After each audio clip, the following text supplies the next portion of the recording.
नमो अरिहन्ताणं नमो सिद्धाणं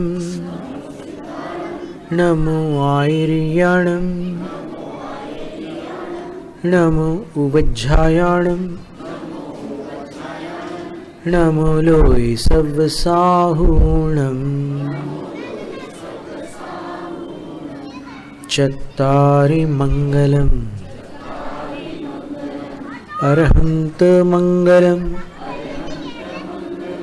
सिद्ध मङ्गलम् साहु मङ्गलम् केवलिपण्णत्तो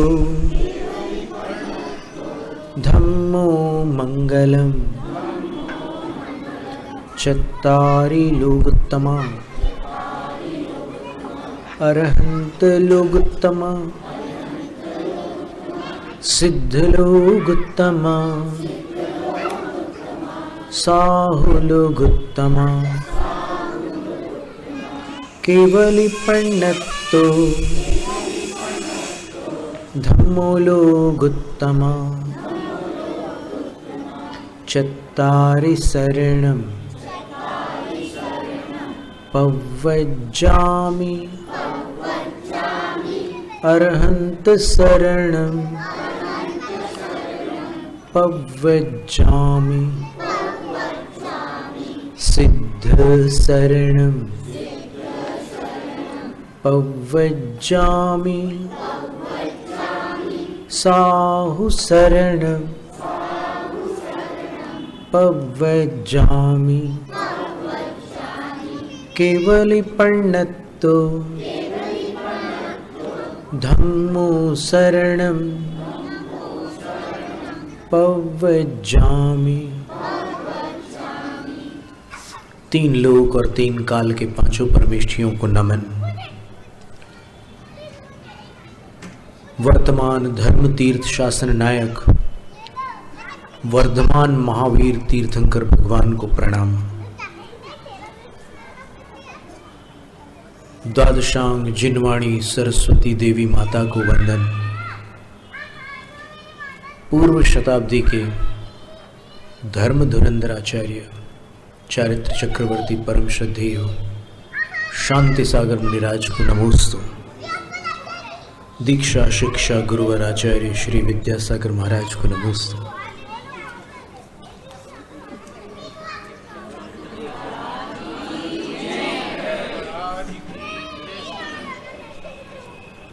आदिनाथ जय जय, अजितनाथ जय जय,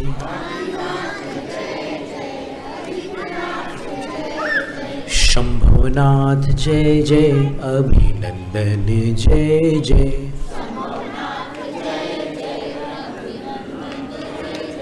सुमतिनाथ जय जय, पद्मप्रभ जय जय,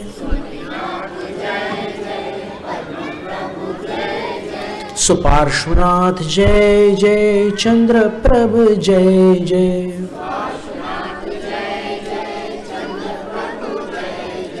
पुष्पदंत जय जय, शीतलनाथ जय जय, श्रेयांसनाथ जय जय, वासुपूज्य जय जय,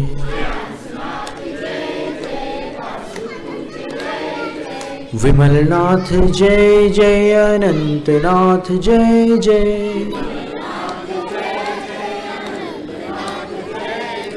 धर्मनाथ जय जय, शांतिनाथ जय जय,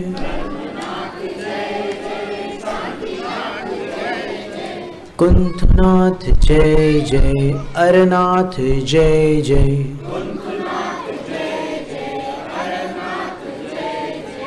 मल्लिनाथ जय जय, मुनि सुव्रत जय जय,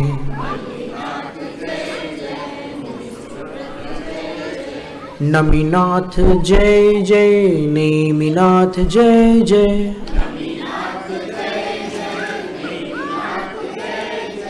पार्श्वनाथ जय जय, महावीर जय जय,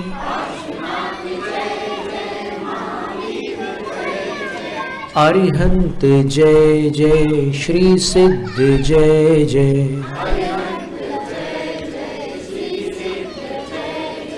आचार्य जय जय, उपाध्याय जय जय,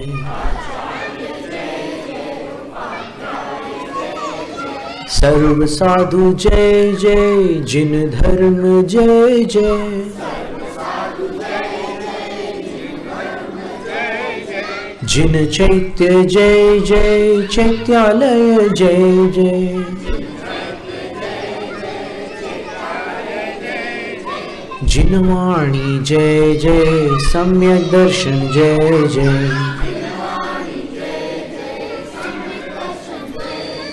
सम्यक ज्ञान जय जय, सम्यक चारित्र जय जय,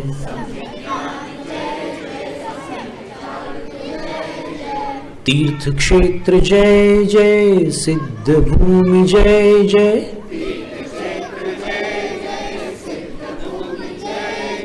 ज्ञानी गुरु जय जय, ध्यानी गुरु जय जय,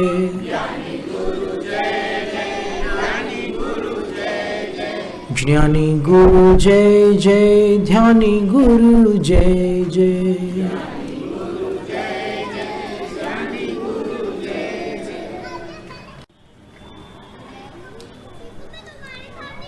जो पूर्व सत्र में अपन ने एक ग्रंथ की चर्चा की थी जिसमें 18 अतिशय क्षेत्र और 8 सिद्ध क्षेत्रों का परिचय दिया हुआ है, और जो ग्रंथ 800 वर्ष प्राचीन है, और कुछ उसका वर्णन सुन करके एक अंदर उत्कंठा उत्पन्न हुई थी कि कुछ और भी जानने मिल जाए। जैसे वो समुद्र में जहाँ भगवान की परछाई पड़ रही है, उतना पानी खारा नहीं रहता, पीने योग्य बन जाता है। ऐसे कुछ अतिशय क्षेत्रों का वर्णन है। तो आज अपन उनमें से कुछ क्षेत्रों को देखते हैं, इन्हीं संस्कृत श्लोकों में से निकालते हैं।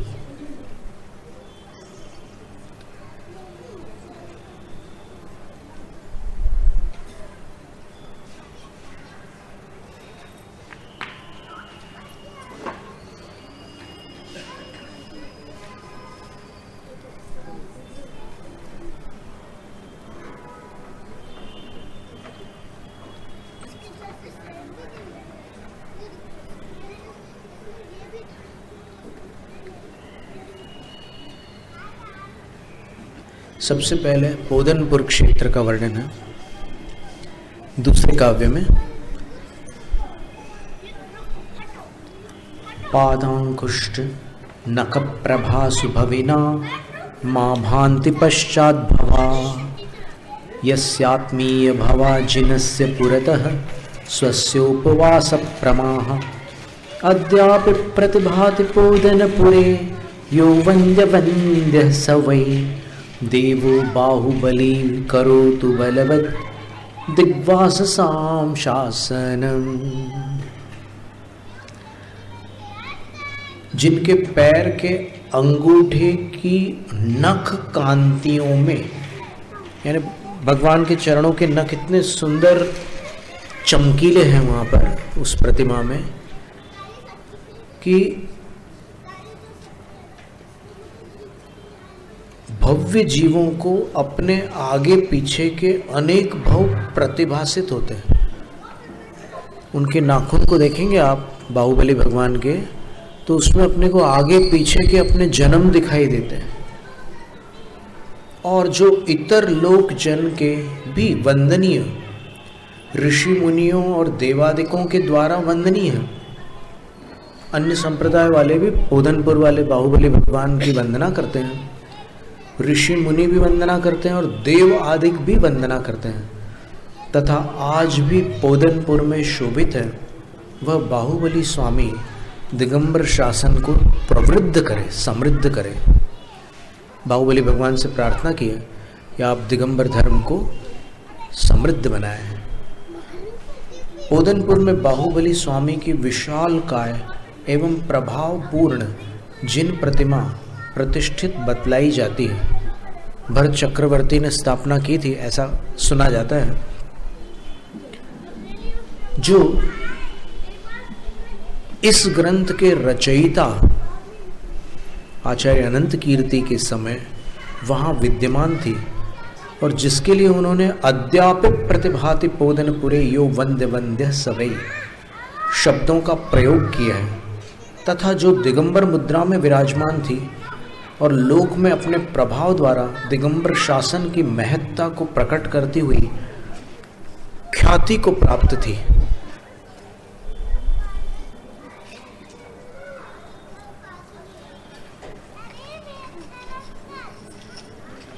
लेकिन इसमें जो संस्कृत में लिखा हुआ है उसका हिंदी नहीं हुआ है, एक शब्द छूट गया है, स्वस्योपवास प्रमाह। इसमें ये लिखा है कि जो जितने उपवास करके वहाँ जाकर दर्शन करेगा चरणों में, तो अगर एक उपवास किया है तो उसको एक जन्म दिखेगा अपना, 2 उपवास किया है तो उसको 2 जन्म दिखेंगे, ऐसा हिसाब है। तो ये इतना सरल काम नहीं है, करने वाले कर सकते हैं, लेकिन आज तो पोदनपुर दुष्कर हो गया, वहाँ पर पहुँचना मुश्किल हो गया। ये पोदनपुर का वर्णन था। हाँ, पोदनपुर कहाँ पर है इस विषय में बहुत लोग प्रश्न पूछते हैं। कोई बोलता है कि अफगानिस्तान और पाकिस्तान के बॉर्डर पर है, कोई कहता है तक्षशिला पोदनपुर का ही दूसरा नाम है। परंतु यदि अपन देखें पूर्वाचार्यों के मतानुसार तो उत्तर पुराण में आचार्य गुणभद्र स्वामी ने लिखा है कि पोदनपुर दक्षिण भारत में है और वड्डाराधने नाम के एक कन्नड़ ग्रंथ है, उसमें शिवकोटि आचार्य महाराज ने भी पोदनपुर को दक्षिण भारत में ही बताया है। तो जब चामुंडराय अपनी माता कालल देवी के साथ वहाँ जा रहे थे तो नेमिचंद्र आचार्य महाराज ने बोला कि वहाँ वन के कारण दुर्गम है, वहाँ पहुँच नहीं पाओगे। और हमने बतलाया भी था कि कुक्कुट सर्प रहता है। कुक्कुट सर्प क्या है? जिसका मुंह सांप जैसा रहता है लेकिन शरीर मुर्गे जैसा रहता है। कुक्कुट का अर्थ मुर्गा होता ही है। तब फिर उनने बोला कि माँ की तो बड़ी इच्छा है, फिर क्या करें? तो बोले कि एक काम करो, रात को अच्छे से जाप करके सोना, माँ भी जाप करके सोएगी, मैं भी जाप करके सोऊंगा, और अपन तीनों ध्यान देंगे कि सपने में क्या आता है ये देखेंगे। तो तीनों सो गए, जाप करके तीनों सोए और तीनों को एक ही सपना आया। और उस सपने के अनुसार वो श्रवण बेलगोल में जो चंद्रगिरी है, अब चंद्रगिरी में उस स्थान पर बहुत कम लोग जाते हैं जहाँ की घटना है, सीढ़ियाँ हैं, सीधे ऊपर पहुँच जाती है सीढ़ियाँ, लेकिन सीढ़ियों में बीच से मुड़ना पड़ता है। अब वहाँ चंद्रगिरी में एक समस्या ये है कि दिन ढलने के बाद जाना बहुत खतरनाक है, वहाँ चीते रहते हैं, रात में हमेशा वहाँ चीते घूमते रहते हैं। और अभी कोरोना के समय तो वो चीते यहाँ नीचे आ गए थे जहाँ हम लोग रुके थे सी ब्लॉक में, तो वहाँ से 100 कदम दूरी पर 2 चीते वहाँ पर घूम रहे थे। उसका वीडियो है क्या? तो वो खतरनाक वहाँ पर वो भ्रमण रहता है। तो वो वहाँ के जितने भी चौकीदार लोग हैं वो मना कर देते कि रात में बिल्कुल नहीं जाना। और वो वहाँ के जितने भी श्रावक लोग हैं वो अपने घर फटाके हमेशा रखते हैं। वो दिवाली के लिए नहीं रखते, लेकिन जब चीते आते हैं ना तो वो फटाके फोड़ते हैं तो चीते वापस जंगल में चले जाते हैं। ऐसी कहानी है वहाँ की। तो उस तरफ न जाकर के जो बाईं तरफ कुंदकुंद आचार्य के चरण बने, अगर किसी को स्मरण हो, चंद्रगिरी पर चढ़ते समय सबसे पहले वो चरण मिलते हैं आपको।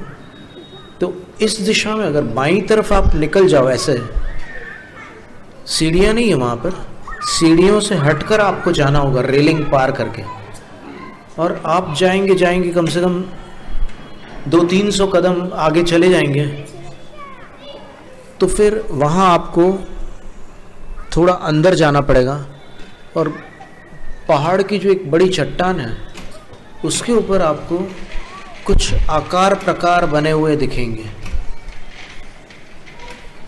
वो उस इतिहास की सूचक आकृति है। सपने में क्या देखा था उनने? सवेरे आकर गुरु महाराज को बताया कि गुरुवर मैंने ऐसा सपना देखा। माँ ने भी वही सपने देखा। तो गुरु बोलते हैं कि मैंने भी वही सपने देखा। क्या सपना था? बोले कि बाहुबली के दर्शन करने हो भगवान के, तो फिर चंद्रगिरी के उसी स्थान पर जाना पड़ेगा और वहां जाकर के ऐसे पीछे की ओर धनुष पकड़कर बाण को ऐसे प्रत्यंचा खींच करके पीछे की ओर चलाना होगा, और वो बाण जहां टकराएगा बस वो बाहुबली का नाभि स्थान होगा। फिर बाद में तराशने पर पूरे बाहुबली भगवान एकदम व्यवस्थित दर्शन देंगे। तो राजा ने नियुक्त कर दिया दूर लोगों को कि भाई तुम लोग देखना कि बाण कहाँ जाता है, और अपनी पूरी शक्ति लगाकर और सर्वश्रेष्ठ धनुष लेकर के आए वो चामुंड राय, और पूरी शक्ति लगाकर ऐसे खींचा उसकी प्रत्यंचा को, और फिर जैसे ही छोड़ा तो बाण सनसनाता हुआ बहुत दूर निकल गया। यानी आप सोचो कि कहाँ चंद्रगिरी और कहाँ विंध्यगिरी, दोनों पहाड़ों के बीच काफी अंतराल है। तो उतनी दूर जाकर के वहां जो शिखर था पूरा ग्रेनाइट है, वो एक ग्रेनाइट पत्थर का पूरा पहाड़ है। तो वो वहां जाकर के टकराया, तो वो जो बाण लगने वाला जो स्थान था उसको नाभि बनाया गया, और उसके बाद फिर मूर्ति को तराशा गया। और अभी भी कुछ जो साइकिक लोग होते हैं, साइकोटिक नहीं, साइकोटिक का मतलब अभी अब बोलचाल में तो अपन बोलते हैं कि अरे यार तू तो साइकोलॉजी, कुछ भी बोलते हैं अपन बोलचाल में, पर साइकिक वो लोग होते हैं जो कुछ बातें ऐसे ही जान लेते हैं। सामान्य मनुष्य जिनको नहीं समझ पाता उसको वो लोग जान लेते हैं। वो लोग बोलते हैं कि तू परसों मत जाना कहीं बाहर उस तरफ, और अगर उसकी बात नहीं मानते तो वहाँ कुछ घटना हो जाती है। इस टाइप के लोग रहते हैं। तो वो लोग बोलते हैं, अभी कुछ समय पहले कोई आए हुए थे तो उन्होंने ध्यान लगा करके बताया कि जो असली बाहुबली भगवान थे आदिनाथ भगवान के काल में, उनसे सबसे ज्यादा मिलती जुलती आकृति अगर पूरे भारत में आपको देखनी हो तो गोमटेश्वर भगवान के मुखड़े को देख लो आप। तो उनका जो मुखड़ा है बिल्कुल वैसे ही बाहुबली भगवान असली वाले थे। और नेमिचंद सिद्धांत चक्रवर्ती महाराज ने कुछ 2-4 बातें ऐसी विचित्र लिखी है उस प्रतिमा के बारे में कि आश्चर्यजनक तो है ही हो।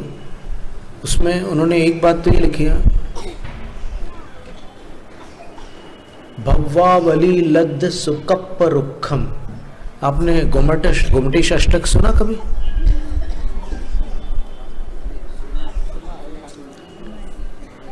बहुत ही सुंदर है। हम वो छंद सुना देते हैं आपको, है ना, जिसमें उन्होंने वो खास बात लिखी है। वो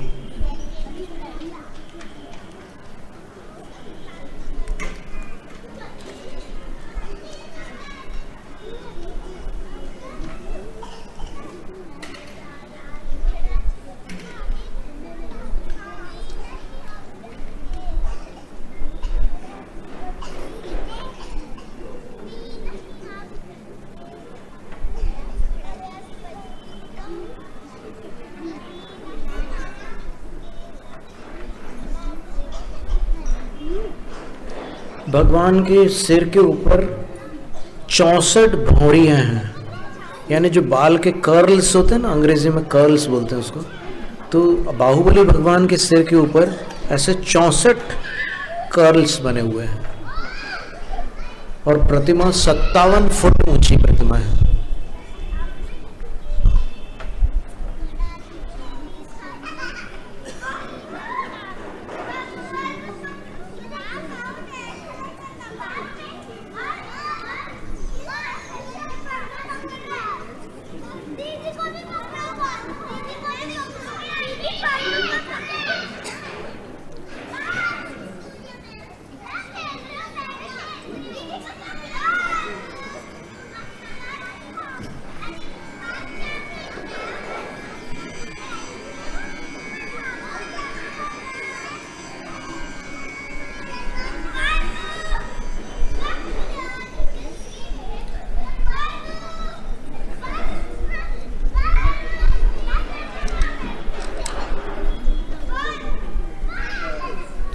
आ,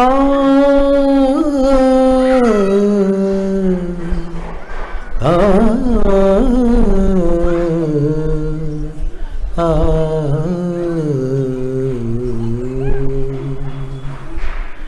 तंगुमटेसं प्रणमामि नित्यं लया समकन्तमहाशरीरं भवावलीलद्सुखपरुखम् देविन्दविन्दच्यपायपौमं तंगुमटेसं प्रणमामि नित्यं। लताओं से जिनका विशाल शरीर घिरा हुआ है, वेष्टित है, लिपटा हुआ है, और जो भव्य जीवों के समूह के लिए इस कलिकाल में किसी असाधारण भाग्य से उपलब्ध कल्प तरु के समान है। कल्प तरु के पास जो मांगो वो प्राप्त होता है। गोमटेश बाहुबली को 1000 वर्ष पूर्व आचार्य नेमिचंद सिद्धांत चक्रवर्ती कल्प तरु बता रहे हैं, और इस पंचम काल में वैमानिक देवों का आवागमन नहीं है, लेकिन गोमटेश बाहुबली भगवान के चरणों में देवों का आगमन आज भी होता रहता है। देविंद विंदच्य पायपोमम, जिनके चरण कमल देवेंद्रों के समूह द्वारा वंदनीय है, यानी देवों को इंद्रों का समूह आकर के जिनके चरणों की वंदना करता है, ऐसे गोमटेश्वर बाहुबली भगवान को प्रणमामि नित्यम, मैं नित्य प्रणाम करता हूं।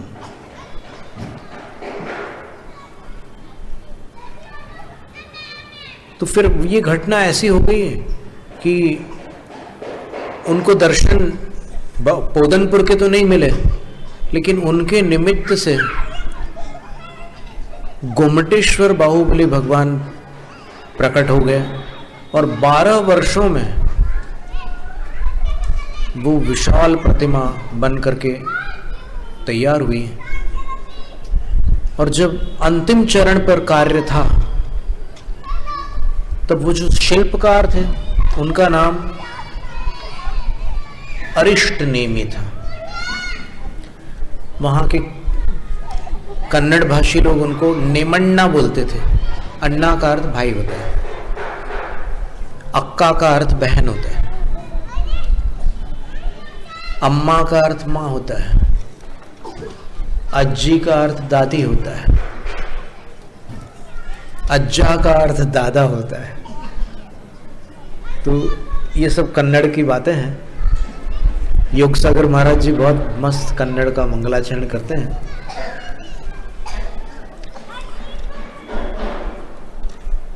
तो अंत में राजा ने घोषणा की कि यदि इस प्रतिमा को शिल्पकार और अधिक सुंदर बना सकता है तो अब पाषाण का जितना हिस्सा, पत्थर का जितना भाग वहां से अलग होगा,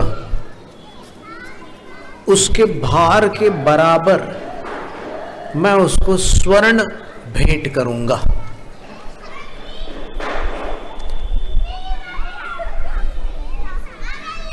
तो फिर उसने मूर्ति को तराशना चालू किया, और फिर ये जो उंगली है, बाईं उंगली भगवान की, ये छोटी हो गई। कभी आपने देखा ध्यान से कि भगवान के बाएं हाथ की उंगली जो है वो उंगली, फोटो बाहुबली भगवान,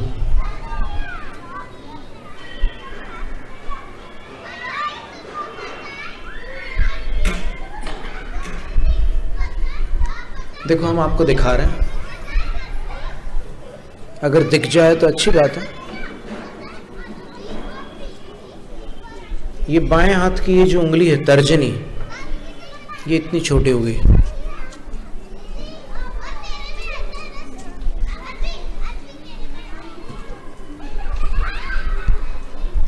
और दाहिने हाथ की है,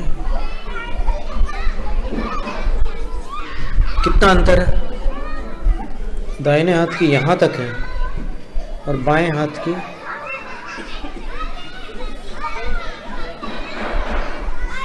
देखो अंगूठे से थोड़ी बड़ी है।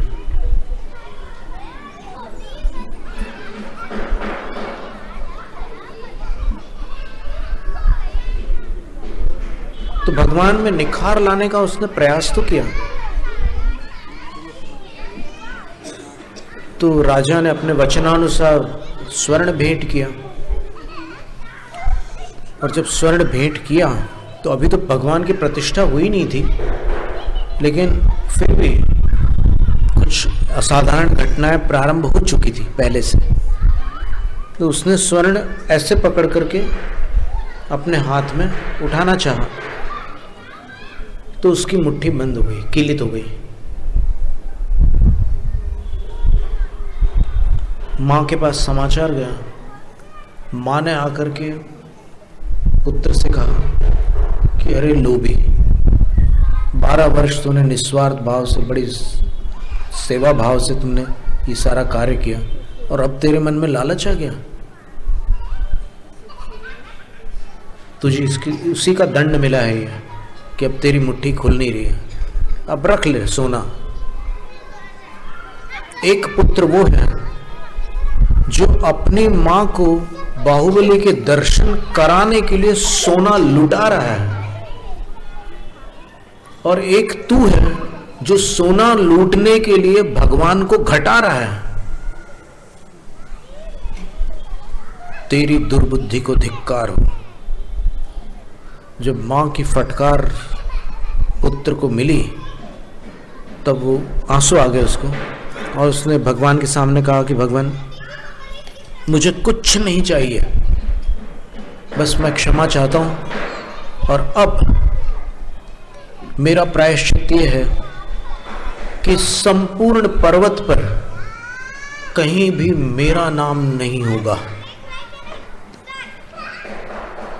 मुट्ठी खुल गई उनकी, और फिर पूरे पर्वत पर उनका कहीं भी नाम नहीं है। शिल्पकार का नाम पर्वत पर नहीं है। नीचे मंदिर है एक, वहां पर उनका है सब कुछ, पर ऊपर कहीं भी उनका नाम नहीं है। और फिर प्रतिष्ठा महोत्सव में भी बहुत सारे ऐसे अतिशय हुए। आज भी एक डॉक्टर अमरीश मेहता आए थे यहाँ पर आपके पूना में,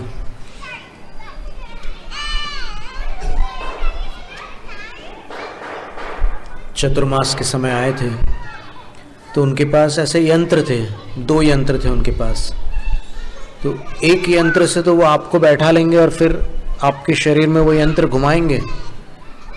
तो वो उस यंत्र से ये पता चल जाता है कि आपके घर में कौन सा सामान कहाँ रखा हुआ है।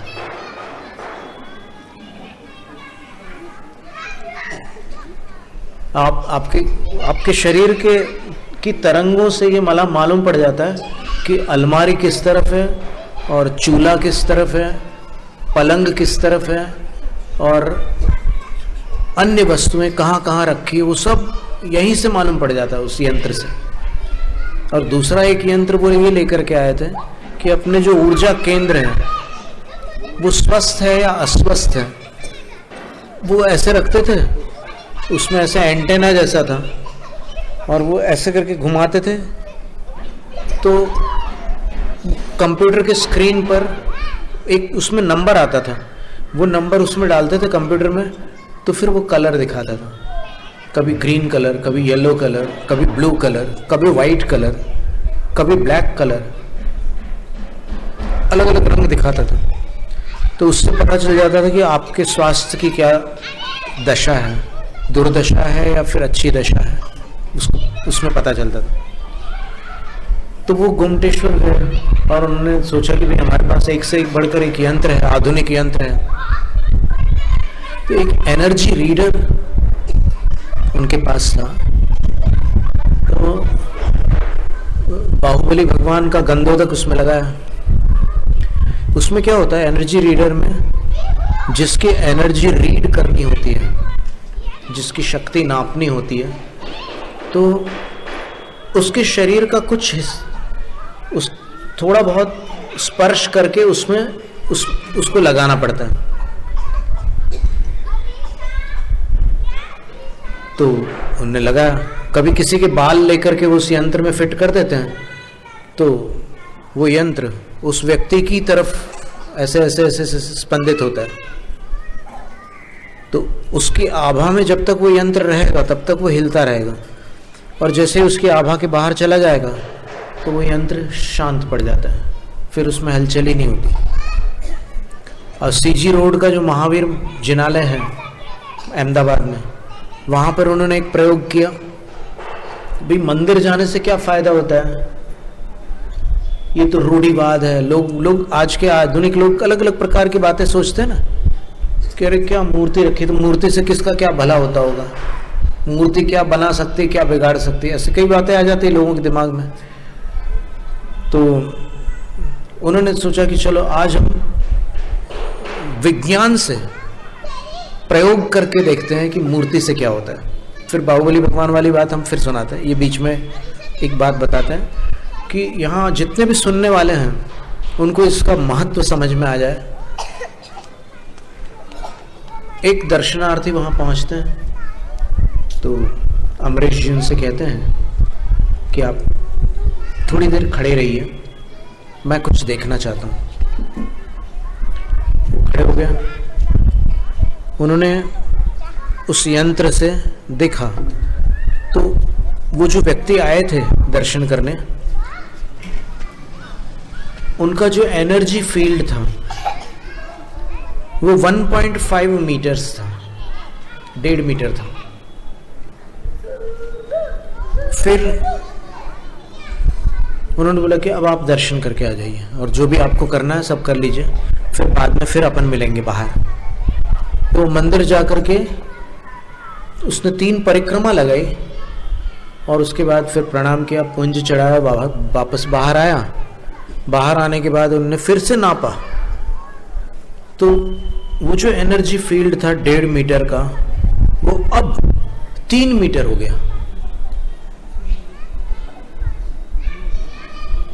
तो इससे आप अनुमान लगाइए कि प्रतिदिन देव दर्शन करने वाले को लाभ होता है कि हानि। ये हम पूछ नहीं रहे हैं, आप अपने अंदर विचार कीजिए, क्योंकि ये यंत्र बता रहा है कि आप 3 परिक्रमा लगाते हो तो आपकी एनर्जी फील्ड डबल हो जाता है, 1.5 से 3 हो गया, तो कितनी बड़ी बात है। और जब एनर्जी ज़्यादा होती है तब अपने विचार बड़े पवित्र रहते हैं, और जब एनर्जी एकदम डाउन होती है तो बड़े उल्टे सीधे विचार आते हैं। कई अमावस्या और पूर्णिमा को तो खास अभी एक सर्वेक्षण हुआ था, तो बोले अमावस्या को मरने के विचार आते हैं, पूर्णिमा को मारने के विचार आते हैं। तो सबसे ज्यादा आत्महत्या अमावस्या के दिन होती है, और आत्महत्या करने वाले माताएं बहनें ज्यादा होती है और हत्या करने वाले पुरुष लोग होते हैं। मतलब संख्या ऐसी, कुछ ऐसा विचित्र तालमेल है।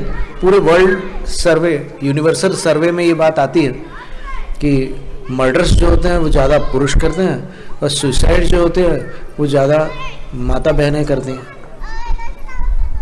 तो अगर आप अपनी एनर्जी प्रतिदिन भगवान की भक्ति करके बढ़ा लें, तो फिर आपके अंदर ऐसे नकारात्मक विचार नहीं आएंगे, बुरे विचार नहीं आएंगे।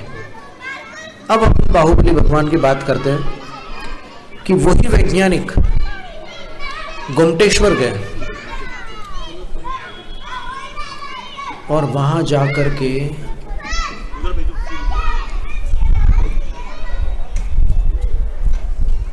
उन्होंने बाहुबली भगवान का गंधोदक या फिर उनके चरणों की धूल या जो भी उनको लगा योग्य लगा, वो उनने उस यंत्र पर लगाया और उसके बाद वो यंत्र लेकर के बाहर निकले। तो वो जो प्रांगण है उसके मुख्य द्वार से बाहर निकले, बाहर गुल्लिका अज्जी की प्रतिमा है, फिर वहां से सीढ़ियों से नीचे उतरे, लेकिन वो यंत्र बराबर बाहुबली भगवान की तरफ अपना मुंह किए हुए था। फिर पहाड़ से नीचे उतर आया है तो भी वो यंत्र दिखा रहा था, वहां बाहुबली भगवान की तरफ ही अपना मुंह किए हुए था। फिर वो गाड़ी में बैठे अपनी और कई किलोमीटर निकल गए, तब भी वो यंत्र बाहुबली भगवान की तरफ ही था। तब उनने ये निष्कर्ष निकाला उसका कि आज तक मैंने, अभी तो वो बता रहे थे कि कम से कम 50,000 बार उनने इस प्रकार के प्रयोग किए हुए हैं, लेकिन बाहुबली भगवान जितनी शक्ति उनको कहीं भी नहीं मिली। इतनी अद्भुत शक्ति के भंडार मिले बाहुबली भगवान। तो ये भी एक अतिशय क्षेत्र की बात। फिर इसमें तीसरा काव्य जो है उसका अनुवाद हमारे गुरु महाराज आचार्य श्री विद्यासागर महाराज जी ने किया है। तो पहले हम संस्कृत वाला पद्य पढ़ते हैं, फिर आचार्य श्री का अनुवाद पढ़ते हैं, फिर आपको अर्थ बताएंगे। पत्रम यस्य विहायस प्रविपुले स्थातुं क्षणं न क्षमं तत्रास्ते गुणरत्न रोहण गिरिर यो देव देवो महान चित्रन्नात्र करोति कस्य मनसो दृष्टः पुरे श्रीपुरे सश्री पार्श्वजिनेश्वरो विजयते दिग्वाससां शासनम। आचार्य श्री द्वारा किया हुआ अनुवाद।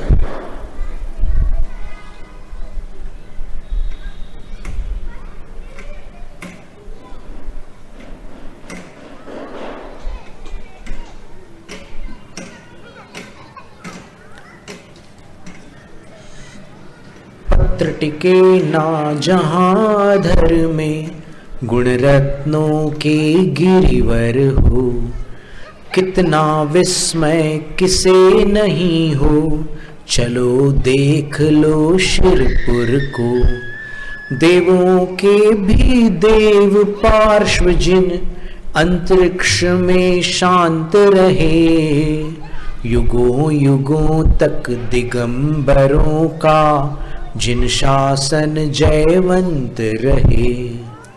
ये आचार्य ने बहुत पहले, वर्षों पहले लिखा हुआ है।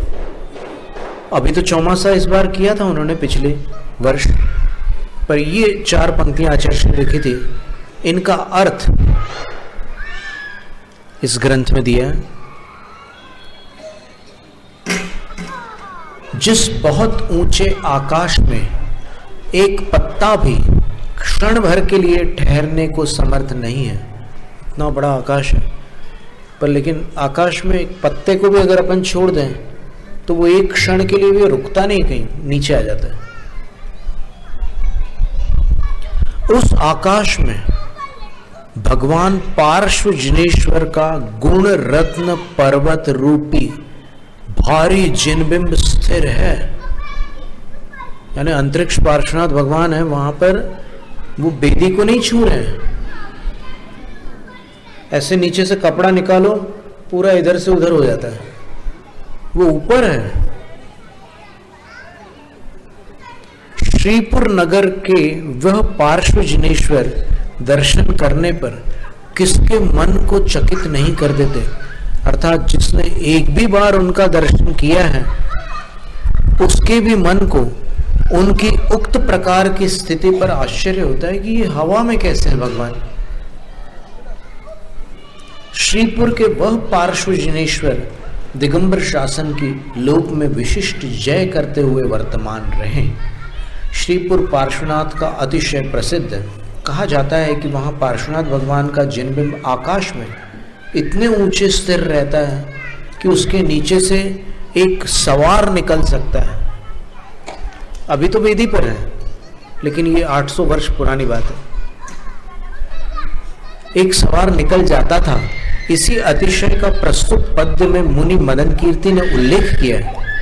तार्किक शिरोमणि आचार्य विद्यानंद ने तो श्रीपुर के पार्श्वनाथ को लक्ष्य करके एक महत्व का स्तोत्र ग्रंथ ही रच डाला है, जिसका नाम श्रीपुर पार्श्वनाथ स्तोत्र है और जो 30 काव्यों में रचा हुआ है।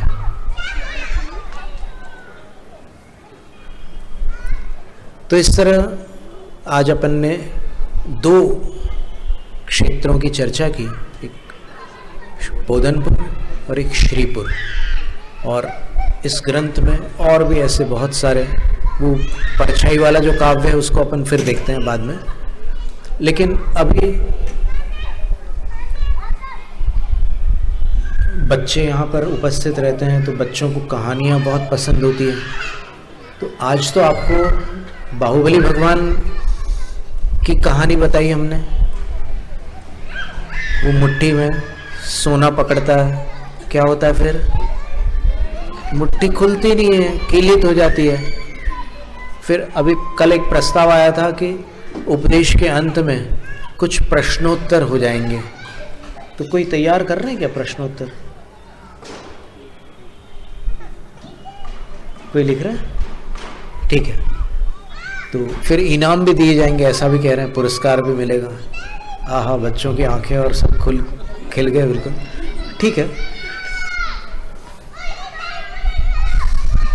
तो वो जो काव्य है उसको अपन आगामी सत्र में देखेंगे।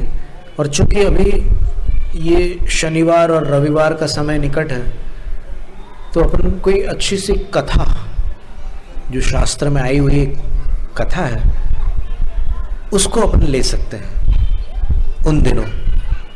और आप चाहें तो फिर अपन 3 दिन की कथा भी रख सकते हैं, कल से भी रख सकते हैं, शुक्रवार से रविवार तक एकदम व्यवस्थित कोई कथा हो सकती है, छोटी सी 3 दिन की कथा हो जाएगी और बहुत आनंद आएगा। कथा में तो आनंद आता ही हमेशा। तो उस कथा में अपन अहिंसा के बारे में कुछ अच्छी अच्छी जानकारियाँ प्राप्त करेंगे। तो आज इतना ही ठीक है। तो अंत में अपन एक कीर्तन करते हैं, जो अपन रोज कर रहे हैं। देखते हैं किसको कितने जल्दी पूरा कंठस्थ हो जाता है। अरिहंत को नमन, अरिहंत को नमन, सिद्ध प्रभु को नमन, सिद्ध प्रभु को नमन, आचार्य को नमन, आचार्य को नमन, उपाध्याय को नमन, उपाध्याय को नमन, सर्व साधु को नमन, सर्व साधु को नमन, ये है मेरे पंच गुरु, इनको सदा नमन, इनके नमन से हो मुक्ति पथ पे गमन, इनकी ही भक्ति में हूँ मेरे मन वचन। अरिहंत जय जय, सिद्ध प्रभु जय जय, साधु जन जय जय, जिन धर्म जय जय, अरिहंत मंगल, सिद्ध प्रभु मंगल, साधु जन मंगल, जिन धर्म मंगल, अरिहंत उत्तम, सिद्ध प्रभु उत्तम, साधु जन उत्तम, जिन धर्म उत्तम, अरिहंत शरणा, सिद्ध प्रभु शरणा, साधु जन शरणा, जिन धर्म शरणा, चार शरण अघहरण जगत में, और न शरणाहितकारी। जो जन ग्रहण करे वे होते, अजर अमर पद के धारी। नमस्कार श्री अरिहंतों को, सिद्धि प्रदाता सिद्धों को।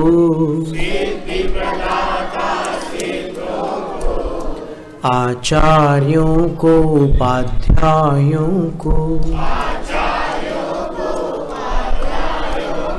सर्वलोक के संतों को। जैनम जयतु शासनम।